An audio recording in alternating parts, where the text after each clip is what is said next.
For the Mixed Signals project, I had a lot of different ideas, and I kind of went back to my first solo release. Previously, what I'd done with Third Wonder, Fear of Flying, and even playing as a session player for Terrell Ashby's project, Simpatico, I was brought in as the guitar player and, hey, go ahead and do these tracks. And even in the case of Third Wonder, I was the main songwriter. And that was all well and good. When I embarked on the Soul Stealer project, it actually didn't start out that way. It was something where I was thinking, well, how am I going to do this? Is this going to be an instrumental thing? Is this going to be a vocal album? And I had a friend of mine who encouraged me to say, hey, you can do this, Carm.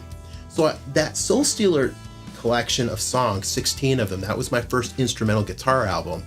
And it was something that came together almost by accident. I was like, oh, wow, this is something new and exciting for me. I've never done this before. And with a little bit of encouragement from friends, it came to be that I put together a instrumental album like my heroes, Satriani, Vi, and those guys. So I thought this is well and good.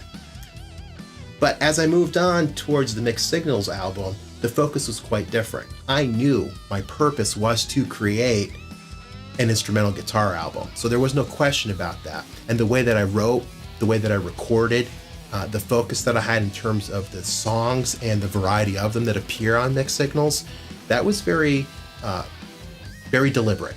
And I think that that's the difference. The genesis was to say, I want to do another album.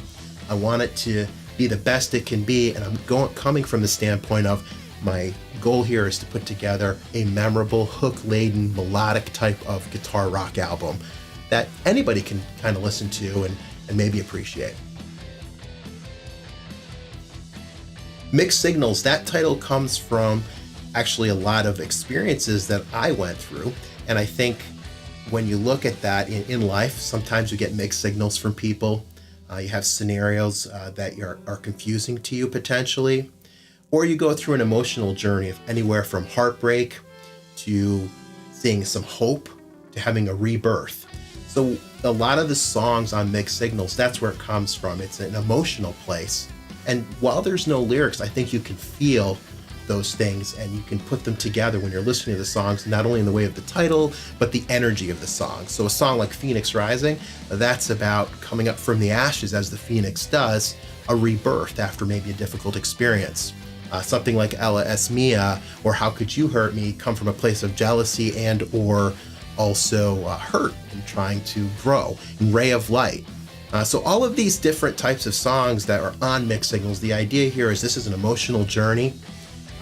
There's different moods that you're going to see here, from rock and hard rock, borderline metal, all the way to flamenco style. And they all have, again, a mood or an essence, an emotion that was captured. And that could also really be taken a step further by looking at the title here. So that's the idea. Mixed Signals. We all go through an experience in life like that where is what you see what you get, or are there other things going on? My process for writing, arranging, and recording, actually this is Mellow Sound Studios. That's where I do most of my work and do the guitar work. And very often I'm writing late at night. So there might be people in the house somewhere else, but I've got my own space. And the process can be different. Sometimes it'll be a riff where I'm just down here, have my mood lighting, and a riff hits me and I start to build it. And that's generally how I work on songs. I don't necessarily have the entire song in my head and I want to record it. Sometimes that happens, or I might have a melody that I work around. I could be just anywhere and just grab my phone and hum a melody in there.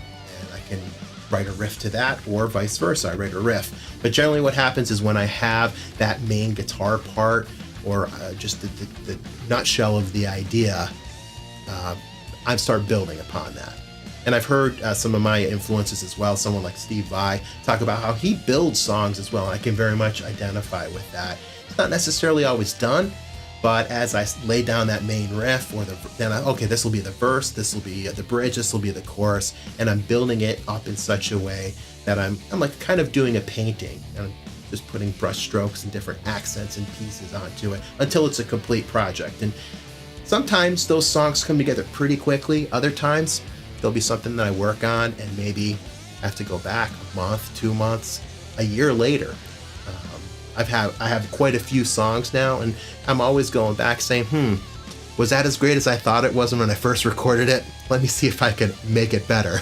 And that certainly takes up some time, but I would say that I build songs, and I always keep in mind that fundamental concept that I want for it to be memorable and have some kind of hook. Again, I totally love shredding, but I think it's got its place from the standpoint of being able to use it as something that you can accent with. So you might have a slow melodic part, and then when you hit that impact of speed, that makes a huge difference.